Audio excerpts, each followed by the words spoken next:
The biggest story in the world today, Simone Biles, her decision to not compete. Bomani Jones, Israel Gutierrez, Sarah Spain, Bill Plaschke on the pressures of competing on the biggest stage and the boundaries around mental health on Around the Horn.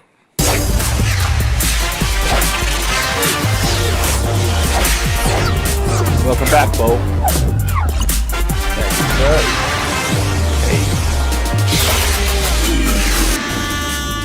And it's been really stressful, this Olympic Games. It's been a long week. It's been a long Olympic process. It's been a long year. So just a lot of different variables, and I think we're just a little bit too stressed out. But we should be out here having fun, and sometimes that's not the case. Simone Biles said after the morning practice and the 5-hour wait, she was shaking. The first rotation on the vault, she said she got lost in the air, and the mental was not there. She had to let the girls do it. The immediate goal, Team USA won silver, the first time they didn't win gold in a world competition since 2010, the Russian Olympic Committee taking gold. The slightly longer term is that Biles is, for all intents and purposes, day-to-day for the individual competitions later this week. And the full term is Biles, the athlete who we feel we know so much about and is indomitable and is the greatest of all time and is celebrated as such. But Biles, the person who we're learning more about after this, is A1 Global News as she navigates the gravity that she made the decision her mental health did not allow her to compete. National panel, there's a lot there. Sarah Spain, I'm going to start with you. Where would you like to start? We're all disappointed. We can admit it, right? We wanted to see her. We're disappointed for her and her teammates, but the incredible strength that she exhibited here. What you're going to call this, if you haven't dived into the details and thought about it deeply enough, is some sort of collapse or choke. That's how we talk about sports. But what it indeed was somebody who recognized that in those moments when she was shaking, maybe anxiety, a panic attack, we don't know, before the competition, and then to, in the air, not know how many turns she had done, to not land it well, and to put her team behind the 8 ball with the very first score that she posted in the first rotation, was to say, I'm going to make things worse for my team if I compete, and I might put myself at risk, which is something that she also mentioned on the podium today. She said, you know, I didn't want to do something silly out there because I wasn't mentally there. Think about the danger of the things that she's doing up there if she's not all together with it. So she removed herself from the competition to benefit both herself in that moment as she recognized she was unable to compete, but also her team. And she said, they've worked their whole lives for this. I don't want to take them out of the competition because I'm not able to go out there and do what I need to. So yeah, they she put some pressure on them because they could only use the 3 scores that they had in each event, and there was no rotation anymore. You got to use those people every single event. But they went out and got a silver medal, which is probably better than they might have done if Simone Biles had continued competing at the level that we saw on that first rotation. Bomani Jones, when you take in that Biles said, I'm not going to compete today, and saying that the mental was not there, how do you hear that? Well, I thought it took a certain measure of humility to be willing to say that. Like, we are talking about someone who's the greatest of all time at what she does, at the highest stage. And on something that was really, for her, as much as anything else, going to be a victory lap. There was nothing left for her to prove. You don't typically see so many competitors of her age continue after they've accomplished so much. And she looked around and said, nah, they'll probably be better without me. Like, this is kind of equivalent when you looked at Giannis in the finals, recognizing Chris Middleton should take some of those shots. It takes a humility to be that superstar and not demand to be the person in the light, in the moments as they were right then. Now, what I'm curious to see, though, and I want to be careful about, is it's easy to talk about, well, people will say that this was a choke, but I haven't seen that discussion really pop up yet. Like, I don't think we need to fight at the ghost on that in particular, because like I say, you have seen it, I have not. I can just say that I personally have not. But I think it's a very important thing to recognize that part of why these stars are more comfortable saying these things about mental health is because we as a public are more accepting of those things than we have ever been before. So I want to be clear, we need to protect the people who have the courage to say these things in these moments, but also recognize part of why they can is that there's a world full of people who have created a much more comfortable environment to allow for such a thing to happen. I just don't want us to get too caught up on what a few crazy people say on the internet and extrapolate that out to be more than a whole lot of people who are there to put their arms around her, literally and figuratively. Bill Plaschke. No, Bomani, I'm sorry to say, I don't think we are as accepting as we should be. I have heard people today say this is Tom Brady backing out at the start of the Super Bowl. This is LeBron James walking out on Game 7. And that's such a misguided notion. LeBron James and Tom Brady have no clue the pressure that Simone Biles is under. She's representing not just a team or a city, but an entire country. And even though this is a team competition, it's an individual. She's out there on 4 inches of balance beam, on 90 seconds of a free routine. She has her whole life, her whole career, her whole expectations are boiled down into minutes, and she has to perform under the greatest of pressure, and she's the GOAT, and she's supposed to carry the country, and she has a little bit of a breakdown. I think we got to cut her a lot of slack, and I give her a lot of courage for acknowledging this fact. And a lot of these Olympics are going through this, and it has nothing. Again, Brady and LeBron have no clue what she's going through. Israel, is that how you see it?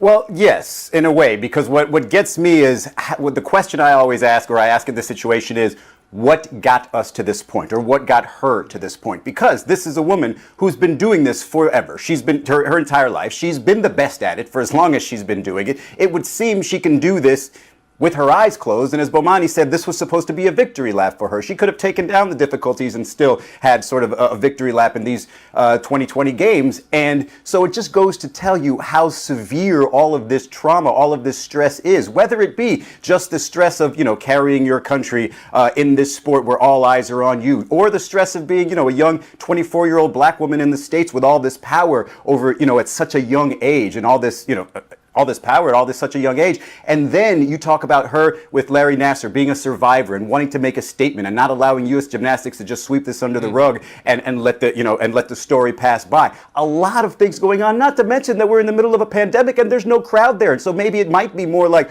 all eyes are on her because there's no sound, there's nothing else, there's just her, and she is the centerpiece of this sport. So while, you can have a debate on what it meant for her to bail out of it, I think it was bold of her, and I think it was better for her teammates. But you can't argue that it is impossible for everyday people like ourselves to understand the stresses that she is going through and that she has gone through. And even this Olympics has not been the same as her previous one, and I totally understand the experience. Sarah Spain, back in.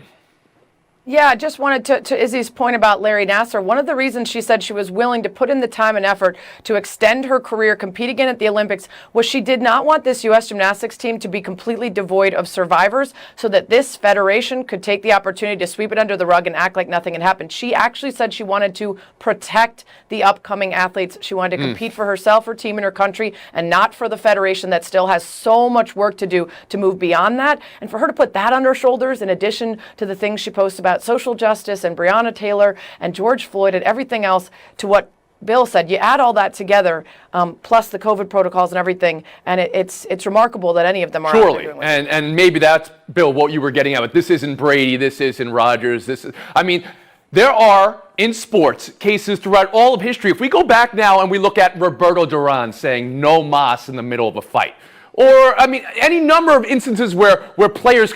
Pressure and stress is part of athletics, Bomani Jones, and how a competitor goes after it is. So there has to be a way to consider this with sensitivity and empathy, but also for what it is. I'll bring you back in, Bo, please. Yeah, I think there's something to that, but I also think sometimes these are moments for us to realize how ridiculous they are when we talk about other people and other things. Like maybe we don't need to go about it the way we go about other stuff because we don't need to do it with other stuff also. But I also think something that's worth keeping in mind is it wasn't just really about her performance today. If you watch the stuff the night before from the first night of the all-around, she couldn't stick a landing to save her life at that point. Like it was clear that there was something that wasn't quite going right there. So I don't feel like this was just a person who showed up at this day and was like, I'm just not feeling it, I'm out of here. Something clearly wasn't right at these bizarro Olympics where you're generally out there by yourself in a way in an individual sport, but you're really out there, like the big there, by yourself in a way that people typically aren't on this stage. Let me ask you and the trials. And the trials. She wasn't great at the trials either. Right. This has been building. This has been building for her. It's been building for Naomi Osaka as well. But let me ask you this. The greatest of all time. How it's both a term of endearment and a fact. In Simone Biles' case, in Katie Ledecky's case. But it's also a stressor. How it's celebrated. How Biles has to live up to it, but she also wears the GOAT on her jersey. She's filmed videos with GOATs recently. How do you consider how the machine of GOAT played into this, Bill Plaschke? I was really struck by one of her quotes to one of the interviewers. I'm sure you saw that. She said, I hope America still loves us. Can you imagine any other professional athlete in this country saying that after a loss? Yeah. I hope America still loves me. Wow, what kind of pressure is on this young woman? And the GOAT thing just added to it. The whole Olympics. Sarah Spain. Yeah, interestingly, in a recent article, she said one of her happiest times recently was when she was taking time off, which tells you a little bit about how she's felt about this competition. The GOAT thing is in some ways her own, right? She that's her logo. Goldie is her thing, so she was willing to put that weight on her shoulders. And to Bomani's point, she's still the GOAT. She could do nothing else at this Olympics, and she still would be. So not a lot to lose there. Does anybody think we need to stop with the GOAT, though? I mean, for athletes that are still competing in this moment, I mean, can't we write the book about them later, Israel? Absolutely. I think it adds, added pressure to the, you look at Naomi Osaka, for example. A lot of people say, hey, a lot of the reason maybe it felt like too much for her because it was too much too soon, at least from a perception, at least from everybody watching or just, the platform that she has. And with Simone Biles, it's been that way for a long time now. It just seems to, have all come to a head. With Osaka coming back to sport this month, right? She lit the cauldron, and she's called that the greatest moment in her athletic career. Today's loss in the third round, she said afterwards, I feel like my attitude wasn't that great because I don't really know how to cope with pressure, that type of pressure. So that's the best that I could have done in this situation. Bomani, again, we're hearing about pressure and stress. And I don't mean to harp on this, but this is where it gets challenging for many viewers at home, fans of sport. These are things that are always in sport. They're required of sports. The way one deals with stress and overcomes it is, in fact, part of sports. How do you hear Osaka there? Well, I think with Osaka, we're dealing with a fairly particular situation where this is her home country. I think it'd be easy for us to forget that because when we hear her talk and she spends so much time in the States, she looks and sounds like someone that we would consider to be American. But to be Japanese at the Japanese Olympics and with a particular Japanese experience where her father is Haitian, her mother is Japanese, and that is not a country that is as accepting of people who are not fully Japanese as they are, there's a lot going on, I think, with her in particular that I could see to add to a unique sort of pressure that she has on top of what she brought in here with her for the last few months and everything that was going on. Like, I think it's very human to hear these people say things. I also do think there's a certain measure of fairness in asking about champions. Part of being a champion is pushing through these things. Is it too much to ask of people to push through some of these things? Probably, but that's kind of how we got here. That's kind of the discussion that we wind up with. So I think there's room for us to not judge her while also understanding that, hey, there's a level to push through that she did not. Israel Gutierrez. It's a bit unfortunate for Naomi that this Olympics, the home country Olympics, comes just after her French Open and Wimbledon, situations there and addressing her mental health. And now you talk about this big pressure situation. What I see it as growth and just working through this, right? Again, a little bit of bad timing here, but if this would have been just some other tournament, then maybe we weren't making as huge of a deal out of it. And we'd say, hey, Naomi is working through this. She said the vulnerable things and she said what we wanted to hear, what she needed to say for her growth. And then she can continue from there. It just so happens that these are the Olympic Games, and she has a lot more to represent here. But overall, I think it's progress for her to be able to get back to the place she used to be. Sarah Spain, the last word. Yeah, some people might try to grab that word attitude, and the semantics of it could make them think she intentionally was one way or another. I think what she's trying to say is she isn't ready for this. Her rise has been so fast that any number of people could understand the difference between being relatively obscure and then being the highest moneymaker with tons of pressure, especially when she's taken a stand on social issues, and you have people actively rooting against you because of the causes that you've been vocal about. We've seen that with her, Rapinoe, Biles. That adds on to this too. What you're seeing is a younger generation setting boundaries around what mental health is and what they owe an audience. We as sports fans love to celebrate when our athletes get to the top of the mountain, but there could be another part of the equation. Witnessing and being there in support of them or in support of each other as they show us the other side. We're taking a break. Buy or sell next.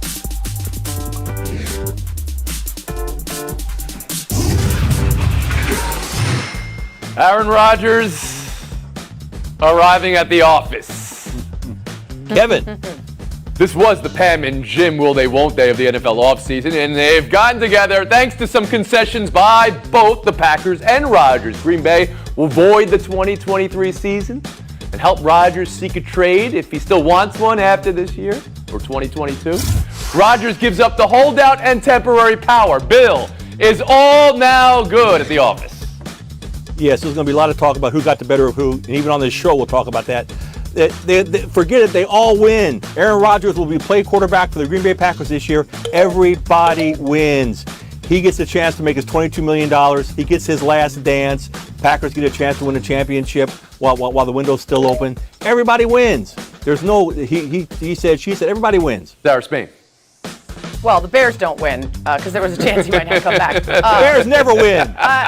He really, that's fair. That's fair. Maybe no, never know. Got to keep the hope alive. Aaron Rodgers doesn't win. Aaron Rodgers, without the holdout, would be playing quarterback for the Packers this year and would be potentially demanding a trade next year as well. The only, real concession is, voiding 2023 and promising no franchise tag. There are promises that he'll get to get some say on personnel, and they'll try to clean up some of the background and the cold front between him and Gutekunst. But to me, this was the inevitability of not having any leverage, even if you're a GOAT player who's coming off an MVP season, because what he wanted was not to be a lame duck without guarantees, and that's still the case. Is that We're word still again? using that word. I'm not yet making it a banned word, but you know how I feel about it. For that. After the last conversation we had. Trying to save time. Hall of Famer, former MVP, one of the greatest All of all right, time. please save some time for us here, Sarah. Israel Gutierrez, how about you? But everybody loses a little bit too. Like Aaron Rodgers didn't get what he really wanted, which is to be on another team. He kind of has to come back in with his tail between his legs a little bit. The organization, the stable organization that just wants to do things their way, they're sort of selling a little bit of their soul for one more year of Aaron Rodgers when they're supposed to be, hey, you're not bigger than the team. We can move on without you. But then again, tail between their legs. Hey, one more year, Aaron, we got you. And then they're just supposed to talk about it next year. Nothing firm. I think it's both sides losing there, because if they go on and win a Super Bowl, Aaron's like, hey, I still want out. The Packers are going to be like, well, no, we want to keep you again. So it's just the weirdest holdout I've ever had to They speak can win a about. Super Bowl. Bomani Jones. Look, I understand that y'all don't recognize it, but if you listen closely, you can hear the notes of an all-time classic called Cheaper to Keeper. Because this is very much so a cheaper to keeper sort of situation. If they had tried to trade Aaron Rodgers, they wound up with a crazy cap hit. If Aaron Rodgers were to try to retire, then Aaron Rodgers would have wound up having all those fines and everything else that would have come from not showing up. They needed to figure out how to do this and make everybody feel good about it. And the way you make Aaron Rodgers feel good about it is you only got to do it for a little while. After this year, if you're still mad, you can find some other place to go. And what the Packers really needed, they needed to buy themselves 1 year to figure out what to do. Because what none of us know is whether Jordan Love is worth a damn. We don't know what he looks like. We don't know what he throws like. He ain't wear a uniform for a game, like a single game last year. They needed a year. Bill, back in. Aaron Rodgers is playing quarterback for the Packers. Case closed. Issue over with. Everybody wins. Sarah It's Spade. done.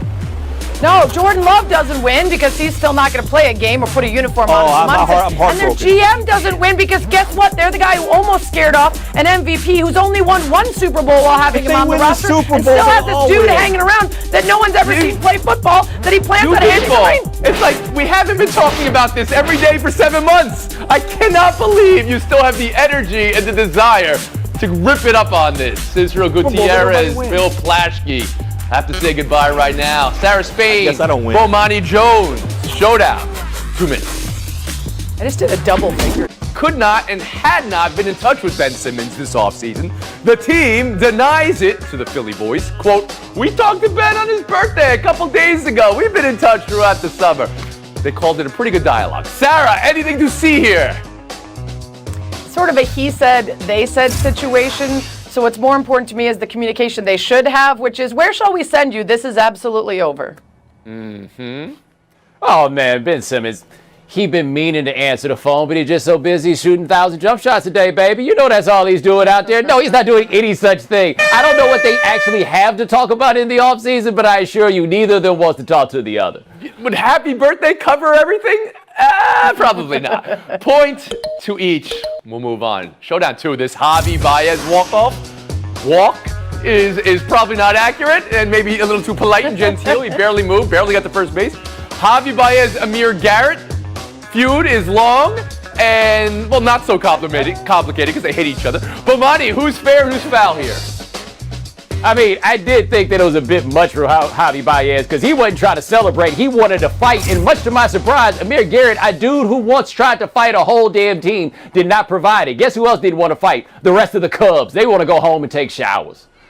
Yeah, you'll be surprised to find out that Javi Baez was in the right here because he's the one who hit the walk-off. The odds are better for the pitcher to get the best of that situation, and he didn't. So take the L and sweep yourself away.